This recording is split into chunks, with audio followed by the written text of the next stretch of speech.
Hello, everybody. I'm a practicing therapist and a doctoral student of psychology. Today, we're going to go over how to help an avoidant to feel more comfortable initiating, chasing their partner, and showing more interest directly, okay? A lot of you guys believe that avoidants are not capable of doing this. And I will say that from my perspective, I would say that's not true. They are. I just think that they're less likely to do it without a little bit more of a safer situation for them and also some awareness as well. And so today we're going to talk about that so that we can bring that within your guys' relationships, because I read your comments and I see that this is something a lot of you guys want in the relationship and you're struggling to receive that, okay? So the very first one is to remain less reactive to their triggers. This will help them to realize their triggers are largely maladaptive. It also helps them to realize that by continuously engaging in these triggers to which you're not as reactive, it likely means, first of all, what they're afraid of is not real, but it helps lift the fear that whatever they're afraid of is not that scary because you're not seeing it as that scary. And they're going to be more comfortable with exploring their emotions and being more vulnerable because of that. So let's say, for example, they are feeling really triggered about the holidays, right? I'm recording this in November. We have Thanksgiving coming up. We have Christmas very soon. And then we have New Year's, right? And then after that is Valentine's Day, like very triggering holidays for avoidance, okay? And so they might say something like, I don't do holidays, whatever their reason is. And they're really triggered. And then your response might be, okay, that's fair. I hope that, we can still try something out this year. I understand, but I'm just hoping you could be flexible. And if you're not, that's fine. Whatever your response is, it doesn't really matter. It's based on your relationship. But the main part is that you remain pretty calm. Because what ends up happening is that they are able to realize, okay, I came out with this huge emotion and my partner, you, are not as reactive. And so it lets them to understand where you're coming from more easily. But it also makes them feel like, oh, I feel like I may have overreacted. Let me calm down and hear what they're saying. And they might actually be more willing to hear you out. To which they might say, okay, you are being reasonable. Because in their mind, the way they perceive what's reasonable is not what you're talking about. It's how you react, right? You could say something completely unreasonable, which I don't know if that's good or bad. But if you say it in a calm way, they might actually believe, oh, you're being more reasonable. It's the emotion. It's not what you're saying. Just unfortunately, some truth.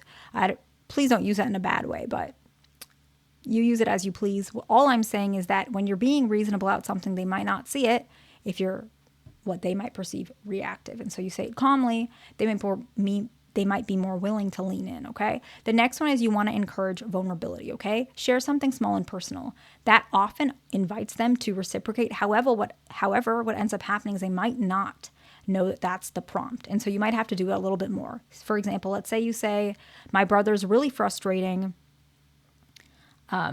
He's always bothering me for whatever reason, or maybe he's asking for money for your situation. Let's say your brother's asking for money and you're like, I don't want to give him money. I work hard, whatever it is. And you're frustrated and you're like, I just feel like I don't like being in a situation that I'm being taken advantage of because I work hard. So you opened up, there's your vulnerability. And your partner, let's say they're avoiding, they might understand. Yeah, I understand that. You might say, can you relate to that? Is there any experiences that you've had? Right. So you're encouraging that. But you're first setting the stage. You don't talk about it too much because avoidants don't like when you're rambling. Not rambling, that was not the right word. They don't like when you're talking too much about something that might make them feel uncomfortable, because typically this is the reason. This is a little off topic, but if you're talking about your brother taking advantage of you and you talk about it for too long, the avoidant actually will likely, especially if they care about you, mainly if they care about you, it bothers them a lot to hear like you're struggling about something. And so that's why I say if you limit it, they're going to be less reactive and they're going to be more open to vulnerability. Because if you talk about it too much, they're going to have a lot of emotions. They're upset that someone's taking advantage of you. They feel helpless, that they can't help you, which is one of their biggest triggers. And so that's what I meant by if you explore that emotion of your own vulnerability, it's hard for them to open up if you're continuously in that vulnerable space, because they might feel sad. Like just genuinely about you being hurt about something. Just something to keep in mind. The next one is you want to create experiences that might make them feel very in tuned to you. I want to say the word high quality, but that's like kind of a weird word. like it's very memorable, might be a better word.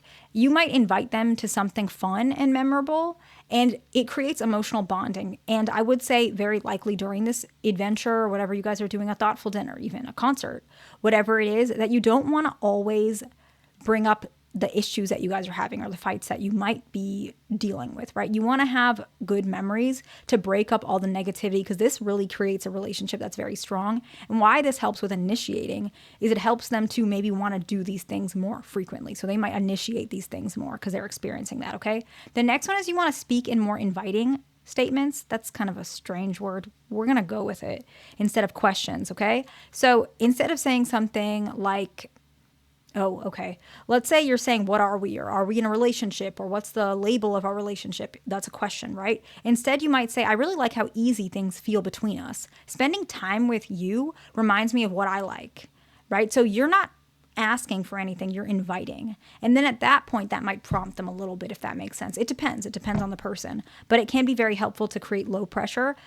But still, this is fluid. You can do whatever you need to do. At the end of the day, a partner that wants to be there for you is going to show up at one point. It might take longer, but they're going to do it. If they never do it, it's probably not going to happen.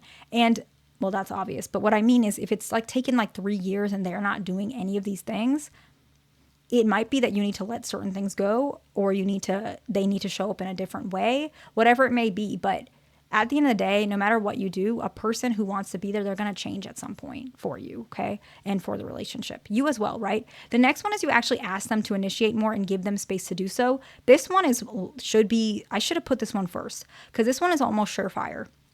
If an avoidant cares about you and likes you, if you ask them to do it, they will. Might not happen today, it might not happen tomorrow, but they will. And this is probably the most obvious and clearest one for avoidance because it's direct. Example could be, I want you to text more often. Do you think that in the middle of the day, you could text me about what you're doing in your day and ask me about my day every single day, at least once a day? You want to add the frequency in as well so they know what to do. It's really helpful. Me and my partner do things like this all the time, or we did in the beginning of our relationship, and that just made it so much more easier. He told me, I want this at this amount, and I did the same thing. I want you to do this at this amount. It really worked. It might not work for everybody, but it really worked for us, and it does work for a lot of my patients as well. Depends on how close you are, but keep that in mind, okay? And the next one, the last one, is probably also one of the more important ones. I don't want you to always focus on, well, I would appreciate this might help, if you don't always focus on needing to be chased or reassured. Every person shows up very differently. And if you're too focused on it, even though I know you want it, and that's okay, the goal is for you to get that eventually, right? That's the goal. That's the point of this video. However, if you're often focused on it, what ends up happening is you might create an emotion in of itself, which creates behaviors that creates pressure upon your partner. And that creates barriers for them to actually do it. That might be such as frequent disagreements. That might be sending them an article why they're so closed off, something like that, to which that's actually pushing them away from initiating instead of feeling more safer to initiate. So keep that in mind, okay? I'm going to make more videos on this because I know this topic is pretty requested, but we're going to go ahead and summarize and then we're going to wrap it up, okay? The first one is remain less reactive towards their triggers, okay? The next one is you want to encourage their vulnerability by using yours as a leverage, okay? The next one is you want to create shared experiences, memorable experiences, okay? The next one is you want to speak in inviting statements, not necessarily questions. An example, instead of saying, what are we? You could say, I like how things are between us, okay?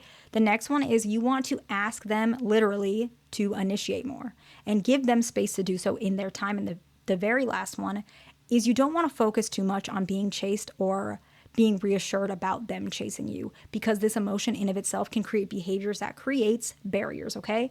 I hope this video was helpful to somebody. Please like, subscribe. I will see you in the next one.